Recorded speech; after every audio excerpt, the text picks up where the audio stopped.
Attorney General Eric Holder's last day on the job, I saw private citizen Eric Holder at Aretha's birthday party here in New York City.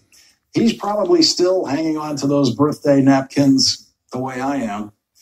Aretha Franklin held her friends close and admired the crusaders among them the most, from Martin Luther King Jr. to Eric Holder and Barack Obama. And after this break, a dear friend of Aretha's and a crusader, Michael Eric Dyson, will join us.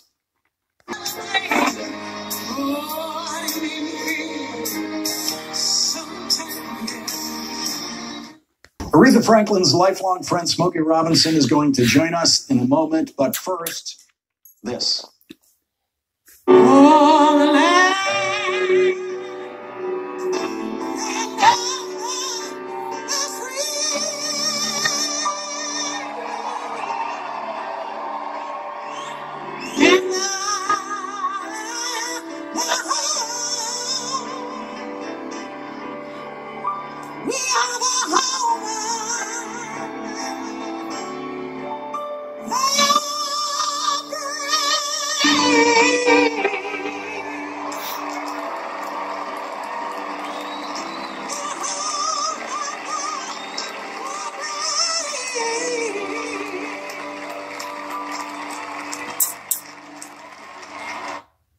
That was Dr. Aretha Franklin when she received her honorary degree, Doctor of Arts, at Harvard University in 2014.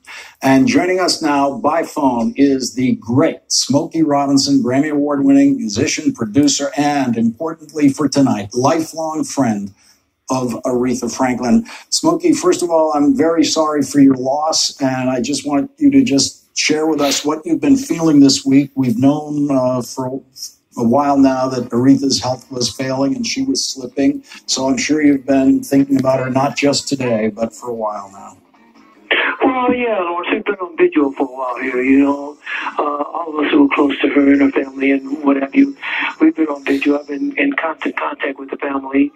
And, well, yeah, you know, but here's how I feel about it. You know, when we were kids, I've known Aretha Franklin since I was 8 years old. Aretha Franklin was my longest living friend from our neighborhood, you know. And we used to always talk about that. We were the last of the Mohicans, you know. But she got a chance to live her dream. When we were kids, we wanted to be singers. Everybody in the neighborhood sang, you know, and we had little battles and what have you. And so she got the chance to not only live her dream, but to be at the top of that game, you know, and she lived a good life, and I'm celebrating that. Smokey, Quincy Jones said today that he was told that Aretha was going to be the next big star when she was 12 years old. When did you know that Aretha was going all the way? Well, you know what? I don't know about knowing that she was going all the way, but I knew that Aretha was talented the very first day I ever met her when I was 8 years old. How I met her was her family had moved to Detroit from Buffalo, and her brother, who was a lifelong friend of mine, Cecil, and, you know, just till the day he died, we were just close as close. And we were, the whole family, we were very close. And the first day that they moved to Detroit, we went around, all the little guys went around to see Cecil's new house. And we went in the house, and we were walking through the house, and I hear music coming from this other room. Somebody's playing the piano, and I hear a little voice singing. And I open the door, and there's Aretha sitting at the piano playing and singing almost like she did as an adult at about 5 or 6 years old. And she's the only star I've ever heard of who decides to go to Juilliard. She's already just a master pianist, but she decides to go to Juilliard in 1998 to study more classical piano. It seemed like she could never be satisfied with what she'd already achieved.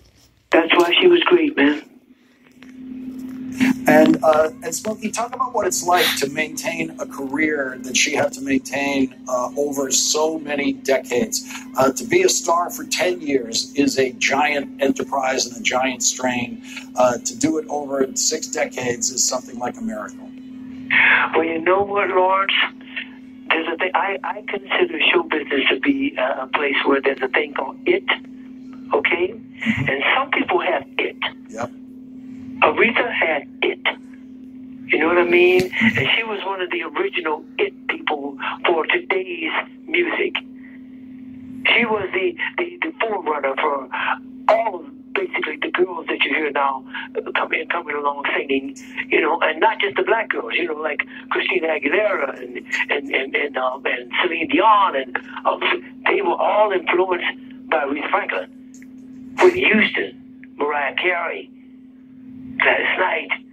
They were all influenced by Aretha Franklin, who was, like I said, at the top of that game. And who influenced Aretha? Aretha grew up in a family, man. First of all, everybody in Aretha's family could sing. Her dad was one of the biggest ministers in the country, and he could really sing, okay? And we used to go to their church, you know, they would have people like Sam Cooke and the Soul Stirrers and the Ward Singers and Mahalia Jackson, people like that, performing at her father's church, you know? So she was influenced by a lot of people, man, and especially gospel singers. And at the time when you were kids and teenagers, did you realize that Detroit was the place that was going to change American music? No, man. I mean, no, if I'd known that, I'd put a whole lot of money somewhere anywhere. No, none of us knew that, man. You know, I tell people all the time, the great thing about Detroit for us now, this wasn't necessarily true for Aretha, because Aretha was never a Motown artist. But, you know, she was in that family. She was in our family. She was Motown because she was in our family. But the great thing about for Detroit, music-wise, man, we have to get off on another subject here, was that every city, every country, every city, every little township, every little village, whatever, ratio-wise in the world probably has that same amount of talent that you saw come out of Detroit. What we had was Berry Gordy, man, a guy who started something that made a worldwide noise. I want to include in the conversation now another son of Detroit, Smokey. Please stay with us. Michael Eric Dyson, Dr. Michael Eric Dyson, also grew up in Detroit, a dear friend of Aretha Franklin's. Michael, you were at the party the one birthday party I got to go to. You knew Aretha much better than I did, much closer to her, and a much longer relationship. And I just want to say to you, Michael, I'm sorry for your loss tonight. And please just jump in here. We're talking about Detroit. Michael, help us out. Well, the great Smokey Robinson has already brilliantly articulated, you know, the belief that there was a composure of talent there, a component that was extraordinary, that probably was in Memphis and in, you know, Chicago as well. But not only did it have Berry Gordy, but it had the convergence of the automobile industry that served as a metaphor for Berry Gordy about an assembly line that would produce music at such a high rate. It also had the great black migration, people from Georgia and Alabama, and yes, Mississippi, which Chicago was a suburb of, but also coming and flowing into Detroit. And so it brought that up-south mentality, that deep down-home reality. C.L. Franklin was one of the greatest preachers this world has ever seen. And he had that wicked hum. He had that beautiful melody in his voice. And as a result of that, he was able to, as Mr. Robinson said, sing his way into great evangelical fury. And Aretha Franklin came up after him after his preaching and ratcheted the spirit up even higher with her extraordinary and glorious voice. So I'm proud to be from Detroit. Donnetta's Shrimp, Coney Island hot dogs, and the tremendous local fare, but also Smokey Robinson and Aretha Franklin. She was an original, an American original, a sui generis. You know, everybody's voice, I don't care who you are, will eventually begin to give way, but the radiant intensity of her voice gave way to recomposed bangles of melody that hung in the air with extraordinary power. That's why she was so great. Michael, I want you to add, so I asked Smokey about what it was like growing up in Motown before it had changed American music. But when you were growing up in Detroit, it had changed American music. And I think of myself growing up in Boston and kids growing up in cities around the country. We had our teams. I had Bill Russell. I had the Celtics, you know, that I was admiring. You also had the team of Aretha Franklin and Smokey Robinson and so many others. You were growing up in the town that owned music. What was that like?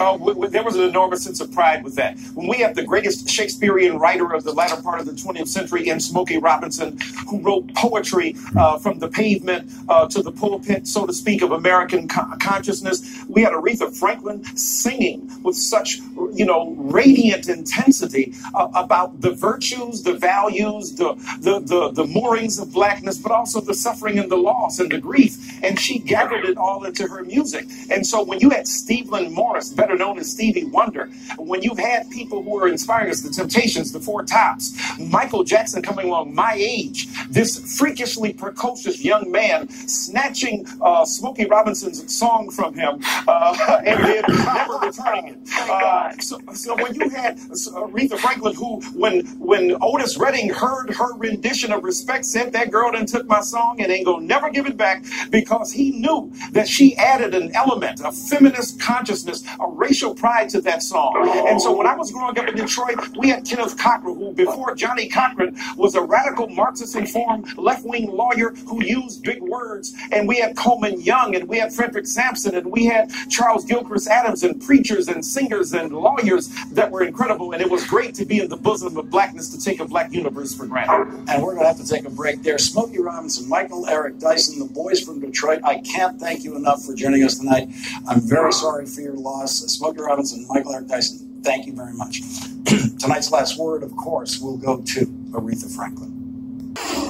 I grew up in a racist city listening to Aretha Franklin.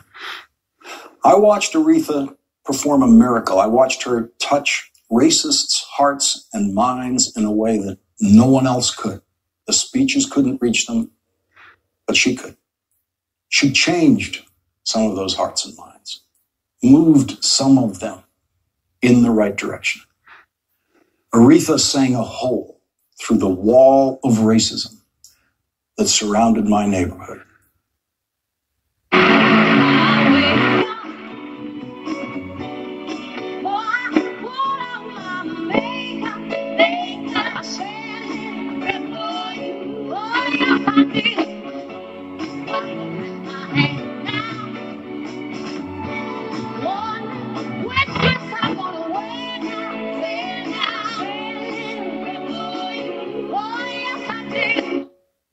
Aretha Franklin gets tonight's last word. The 11th hour with Brian Williams starts now.